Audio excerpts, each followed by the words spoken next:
ఏమైందంటే actually fact ఏంటంటే ఇదే తెలంగాణ భవన్లో ఎన్నికలకు పోతున్నాం 2014 ఎన్నికల కమిటీ హామీల కమిటీ ఒకటి ఉండే మేనిఫెస్టో కమిటీ అది రాస్తాను. దానిలోకి ఇద్దరు ముగ్గురు రిటైర్డ్ ఐఏఎస్ అధికారులు కూడా ఉండేటప్పుడు ఒక సందర్భం వస్తే నేను అడిగిన, అసలు మనం పెన్షన్ ఎందుకు ఇస్తాం ప్రజలకు? Why do you give pensions at all? ఎందుకు ఇవ్వాలి అసలు? దానికి ఒక పరమార్థమో పర్పస్ ఉందా? అగాధం పట్టుకొని ఇట్లా పంచిపెట్టుడా ఏంది అసలు? మీ ఉద్దేశం ఏంటి సార్ అన్నారు. అనుకోకుండా దురదృష్టవశాత్తు కొందరు డెస్టిట్యూట్స్ అవుతారు, కొందరు ఫిజికల్ హ్యాండిక్యాప్డ్ అవుతారు. ఇలా మంచిగానే ఉన్నాం, ఏమో ఏమైనా ఒక యాక్సిడెంట్ అయితే కథం తెల్లారి మనం వికలాంగుడు అయిపోతాం, కదలలేని పరిస్థితికి వచ్చేస్తాం. రకరకాలు ఉంటాయి. వృద్ధాప్యం వస్తే పాపం వాళ్ళ పిల్లలు చూసి చూడకపోయారు, కొంతమంది పట్టించుకొని లేని వాళ్ళు ఉంటారు. అట్లాంటి వాళ్ళకు, అనాథలకు, ఆర్ఫన్స్కు, డెస్టిట్యూట్స్కు, విధివంచితులకు ఇచ్చేది పెన్షన్. అది ఎందుకు? అది ఒక పరమార్థం ఉండాలి. వాళ్ళు బిర్యానీ తినకున్నా, పెద్ద గందరగోళం లేకున్నా కనీసం 2 పూటలు పప్పు పచ్చిపులిసింది అన్నం తిని వాంజాలవాడు పండుకుంటట్టు ఉండన్న ఆ మేరకు ఇవ్వండి అని చెప్పినాం. అప్పుడు ఒక ఆయన గోయల్ సాబ్ అని ఉండే ఐఏఎస్ ఆఫీసర్. ఆయన ఉప్పుకింత పప్పుకింత అని అన్ని రేట్లు లెక్కబెట్టి 670 రూపాయలు ఇస్తే సరిపోతుంది సార్ అన్నాడు. నేను గావాలకి ఇచ్చేందుకే కోషిష్ చేయను, 1000 రూపీస్ పెట్టు, పెద్ద కథ ఎందుకు అని 1000 చేసాం. దేనికన్నా కానీ 1000 రూపీస్ చేసినాం ఫస్ట్. సెకండ్ టర్మ్ నేను ప్రకటించిన, మళ్ళీ మేము గెలిపించుకొని ఈసారి గెలిస్తే వెంటనే 2000 రూపీస్ చేస్తామని చెప్పాను. మొదలు 1000 అనేవాడు అడగలే, మా అంతటా మేమే సుమోటోగా మాట్లాడి చెప్పి డే 1 గవర్నమెంట్ ఇచ్చిన ఫస్ట్ క్యాబినెట్లో డిసైడ్ చేసి 1000 రూపీస్ పెట్టాం. 200 to 1000, 1000 to 2000 also first మంత్ని. Second టర్మ్లో మా గవర్నమెంట్ వస్తే ఫస్ట్ మంతే, ఏ మంత్లో గవర్నమెంట్ వచ్చినా అదే మంత్లో 2000 రూపీస్ చేసినాం, జనానికి అందించినాం. జనం కూడా ఏమనుకున్నారు, కేసీఆర్ 2 అన్నప్పుడు 4 అన్నట్టుగా ఇస్తాడు కావచ్చు, టెంప్ట్ అవుతారు పాపం, సహజంగా పేదవాళ్ళు కదా, లేని వాళ్ళు కాబట్టి. మనది కాదు సబ్జెక్ట్, అది కాదు కదా.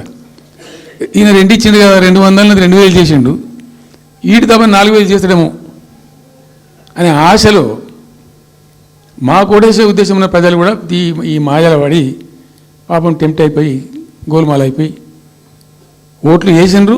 ఇలా తలలు బాదుకుంటున్నారు, తిడుతున్నారు, భయంకరమైన తిడుతున్నారు. నిన్న నేను హైదరాబాద్ వస్తున్నాను, నిన్న నేను ఫామ్ నుంచి బయలుదేరి వస్తుంటే ఒక 10 చోట్ల ప్రామిస్ చెప్తున్నాను. 10 ప్లేసెస్లో పక్క పండు వచ్చుకోగానే కార్లో కూర్చున్న 2 స్టీరింగ్ ఇచ్చి పెట్టి 2 చేతులు మీకు పెట్టిండు. బాస్ మళ్ళీ మనం జల్దీ రావాలి, మనమే వస్తున్నాం, నెక్స్ట్ మనమే అని దుంకుతున్నాడు. ఆ మోటార్ పైకి వేసేవాళ్ళు వాడు పక్కన డ్రూమన్న పక్కన వచ్చి వాడు వచ్చి నెక్స్ట్ మనమే సార్ చేతులు అంటారు పోతుండ్రు. హైదరాబాద్ సిటీలో అనేక ప్లేసెస్లో కనీసం ఒక 10-12 ప్లేసెస్లో అట్లా చెప్తున్నారు జనం. అది దేనికి సంకేతం? మీ మీద ప్రజలు విశ్వాసం కోల్పోతున్నారు రోజు రోజుకు, మీ చర్యల వల్ల, మీ పిచ్చి పనుల వల్ల. ఇంకోటి ఏంది, మీరు చేసే చర్యలు ఎట్లున్నాయి? మొత్తం రియల్ ఎస్టేట్ బ్రోకర్ దందానేనా? ఫార్మాసిటీ ఎందుకు వచ్చిందండి? ఫార్మాసిటీ మా ప్రభుత్వం ఎందుకు వచ్చింది pharma city? Why did we bring pharma city at all? అనుకోకుండా కొన్ని ప్రాంతాలకు, కొన్ని రాష్ట్రాలకు కొన్ని సందర్భాలు కలిసి వస్తాయి. భారత ప్రభుత్వం ఆనాడు ఉన్నటువంటి నెహ్రూ గారి ప్రభుత్వంలో ఈ ఫిలకో వ్యాధి, కలరా వ్యాధి వ్యాపించి ప్రజలు ఇబ్బడిగా చచ్చిపోయేది. ఎట్లా అంటే దీనికి ప్రాపర్ మెడికేర్ లేదు, ఎక్కడికక్కడ లోకలైజ్డ్ ప్రొడక్షన్స్ ఉండాలని చెప్పి ఐడిపిఎల్స్ అని పెట్టిండ్రు, కొన్ని కీలక రాష్ట్రాలలో పెట్టిండ్రు. అందులో మన అదృష్టంకు ఆ టైంలో హైదరాబాద్ కూడా ఐడిపిఎల్ వచ్చింది. ఐడిపిఎల్ యొక్క పుణ్యమా అని దాంట్లో నుంచి కొంతమంది నేర్చుకొని బయటకు వచ్చి, డాక్టర్ అంజిరెడ్డి కూడా ఐడిపిఎల్ ఎంప్లాయ్, బయటకు వచ్చి వాళ్ళు స్వయంగా పెట్టి చాలా విస్తరించారు, చాలా అంటే చాలా విస్తరించారు. ఆయన దగ్గర అంజిరెడ్డి దగ్గర పనిచేసిన కూడా బయటకు వచ్చి వాళ్ళు పెట్టుకొని వాళ్ళు విస్తరించారు. ఇట్లా ఏమైపోయింది, Hyderabad has become a medical hub, pharma hub. ఒక ఆయన వచ్చి నాకు డబ్బులు బాగున్నాయి కాబట్టి నేను 10,000 కోట్లు పెట్టి పరిశ్రమ పెడతాను నడవది ఎడబడతా అంటే పెడతా అంటే దానికి ఎక్కువ కావాలి అంటే ఆ ఎంప్లాయీస్ ఆ టెక్నీషియన్స్ ఆ కథ కార్ఖానా ఎక్కడైతే ఉంటుందో అక్కడ సక్సెస్ అవుతుంది అది.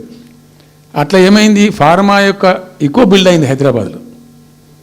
ఫార్మా యొక్క ఎక్కువ బిల్డ్ అయిన ద్వారా చాలా ఇబ్బడి ముగ్గుడిగా కంపెనీలు వచ్చినాయి ఇక్కడ.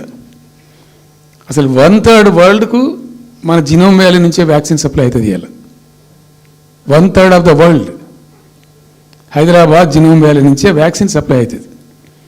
అట్లా ఎప్పుడో ఉన్న బయాలజికల్ ఈవెంట్స్ ఆ రాజుగారు స్థాపించారు ఆ కాలం 104 సంవత్సరాల క్రితం నిజాం పీరియడ్లో. అట్లాంటి కంపెనీలు వస్తూ వస్తూ వస్తూ వస్తూ వస్తూ Hyderabad has become a best destination for pharma. అయితే ఏమవుతుంది ఆ రసాయనిక వ్యర్థాలు ఏవైతే ఉంటాయో అవి కొద్ది కారకాలు ఉంటాయి, ఇబ్బందులు కలిగిస్తాయి. మన హుస్సేన్ సాగరే కాలుష్యమయమైపోయి గబ్బు వాసన వచ్చే పరిస్థితి ఉండేది, మనం అందరం కూడా చూసినాం. సో దీని నుంచి ఈ హైదరాబాద్ బయటపడాలి. ఫార్మా వదులుకుందామా వదులుకోవద్దు. మరి ఏం చేయాలా? ఒక 4 టీములు తింపిందండి నేను ప్రపంచవ్యాప్తంగా. ఐఏఎస్ అధికారుల బృందాలు. శాంతికుమార్ గారు అని చెప్పి ఆమె చీఫ్ సెక్రటరీ కూడా రిటైర్ అయింది. ఆమె అప్పుడు హెల్త్ సెక్రటరీగా ఉండే కొంతకాలం. ఆమె నాయకత్వంలో పంపించాం, చాలా దేశాలకు పంపినాం. మరి తిరిగి రండి. ఇప్పుడు ఏమైంది? మందులు లేని ప్రపంచాన్ని ఊహించలేం. మందులు కావాల్సిందే. మందులు తయారు చేసే సందర్భంలో తప్పకుండా కొంత వేస్టేజ్ ఉంటుంది. ఆ వేస్టేజ్ని ఎట్లా మేనేజ్ చేయాలి అని దానికి తెలివి కావాలి. సింపుల్ ఎగ్జాంపుల్ చెప్పండి, మన ఇంట్లో కిచెన్లో కూడా డైలీ వేస్ట్ ఉంటుంది, కానీ చాలా నీట్గా పెట్టుకుంటాం మనం దాన్ని. ఆ వేస్ట్ని డిస్పోజ్ చేస్తాం, కిచెన్లోనే ఉంచితే చచ్చిపోతాం కాబట్టి ఆ భయానికి క్లీన్ పెట్టుకుంటాం, మన ఓన్ కిచెన్ కాబట్టి. ఎగ్జాక్ట్లీ ఎట్లయితే కిచెన్ క్లీన్ పెడతారో వాటిని కూడా క్లీన్ పెట్టాలి. అయితే ఒక ఫార్మా కంపెనీ ముందు నుంచి మనం పోతున్నాం అనుకోండి, మన దగ్గర అయితే వాసన వస్తుంది, మనకు తెలుస్తుంది ఇదేదో మెడిసిన్ తయారు చేసే కంపెనీ అని. వేరే దేశాలలో అట్లా లేదు, యూరోప్లో లేదు, యూఎస్లో లేదు, చాలా దేశాల్లో లేదు, చైనాలో లేదు, అసలు గొట్టం నుంచి పొగరాదు. సో మనం మాత్రం టెక్నాలజీ మనం పెట్టుకోలేమా, పెద్ద ఇష్యూ అని చెప్పి ఐఏఎస్ అధికారుల బృందాలను తింపిన నేను అనేక దేశాలకు తింపి పంపించి, హైదరాబాద్లో ఫార్మా ఉంది కాబట్టి హైదరాబాద్ యొక్క లార్జర్ ఇంట్రెస్ట్లో ఫ్యూచర్ దృష్ట్యా ఫార్మాను కాపాడుకోవాలి, ఆ ఎక్కువ పోనీయద్దు, ప్లస్ ఈ కాలుష్య భారం నుంచి ప్రజలను రక్షించుకోవాలి. ఎట్లా అంటే జెడ్ఎల్బీ అని వచ్చింది, జీరో లిక్విడ్ బేస్ అని. ఆ డిశ్చార్జ్ ఏదైతుందో దాన్ని మొత్తం జీరో లిక్విడ్ చేస్తారు, ఇంకా కాలుష్యం కాదు, ఏం చెడిపోదు, వీళ్ళకి ఇబ్బంది ఉండదు. అది ఇంటర్నేషనల్ లెవెల్లో సక్సెస్ఫుల్గా ఉంది, సక్సెస్ఫుల్గా జరుగుతుంది. ఇప్పుడు అమెరికాలో ఉన్నాయి చాలా కంపెనీలు, యూరోప్లో ఉన్నాయి, ఇంకా చాలా చోట్ల ఉన్నాయి. అవసరం, ప్రతి దేశానికి అవసరమే. అయితే మనం ఆ సిస్టమ్ పెట్టుకోవచ్చు కదా అని చెప్పి ఒక ఫార్మా యూనివర్సిటీ కూడా పెడదాం దానిలో అని చెప్పి ఫార్మా ఇండస్ట్రీ తెచ్చినాం.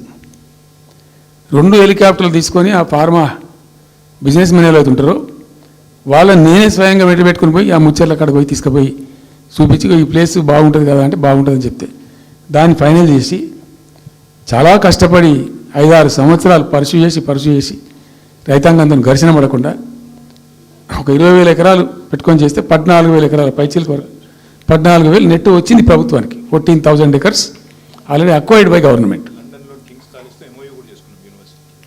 చాలా ఎంఓఏలు జరిగినాయి, అన్ని జరిగినాయి, మన లోకల్ వాళ్ళు రెడీ ఉంటాయి. అయితే పర్టికులర్లీ జీడియం ఎట్లా చర్లపల్లి వీళ్ళు ఏమన్నారంటే, సార్ మాకు ఆల్టర్నేటివ్ స్థలం మంచిగా ఇస్తే మేము అక్కడికి వెళ్ళిపోతాం, ఈ బాధ మాకెందుకు, ప్రజలతో కూడా ఈ బదనాం ఎందుకు, ఆడ పెట్టుకుంటాం. పెట్టి కామన్ అఫ్లుయెంట్ ప్లాంట్స్ పెట్టి ఒక ఐఏఎస్ అధికారిని పెట్టి దాన్ని ప్రభుత్వ నిఘాలోనే ఈ రసాయనాలు వ్యర్థాలను ఇష్టం వచ్చినట్టు ఎటుపడితే పంపకుండా ఆ నియంత్రణలో జరగాలని చెప్పి పెట్టుకున్నది ఫార్మాసిటీ. దానికి ఎన్వైరాన్మెంటల్ క్లియరెన్స్ కూడా వచ్చింది, కేంద్ర ప్రభుత్వాన్ని ఒప్పించి ఎన్వైరాన్మెంటల్ క్లియరెన్స్ తెచ్చినాం. హైదరాబాద్ మొత్తం ఫార్మాను ఒకటే దగ్గర తీసుకుపోయి పెట్టాలి, ఆడ ఫార్మా సిటీ కట్టాలి, అక్కడ పనిచేసే ఎంప్లాయీస్ కూడా పొద్దాకి ఇటు అటు తిరిగేటువంటి అవసరం లేకుండా మంచిగా బ్రహ్మాండమైన సిటీ రావాలి, వచ్చే సిటీకి కావాల్సినటువంటి ఆల్ ఇన్ఫ్రాస్ట్రక్చర్ రావాలి అని చైనాలో నేను చైనా పోయినప్పుడు చూసినట్టు అది 70,000 ఎకరాలు వాళ్ళది, చాలా హ్యూజ్ ఫ్యాక్ట్. మనకి ఒక 20,000 acres అయితే మస్తు అవుతుందని చెప్పి మేము తీసుకొని చేసినాం. మెడికల్ కాలేజ్ కూడా మంజూరు చేసినాం పక్కనే, వీటన్నిటి దృష్ట్యా పెట్టుకొని. అంటే మేము ఒక పద్ధతి పెట్టుకొని దాన్ని ఒక సిస్టమేటిక్గా చేసినాం. చేస్తే ఇప్పుడు దాన్ని ఏందండి దందా, ఏదైనా చేసి దాన్ని నమ్మకదొబ్బ అన్నారు.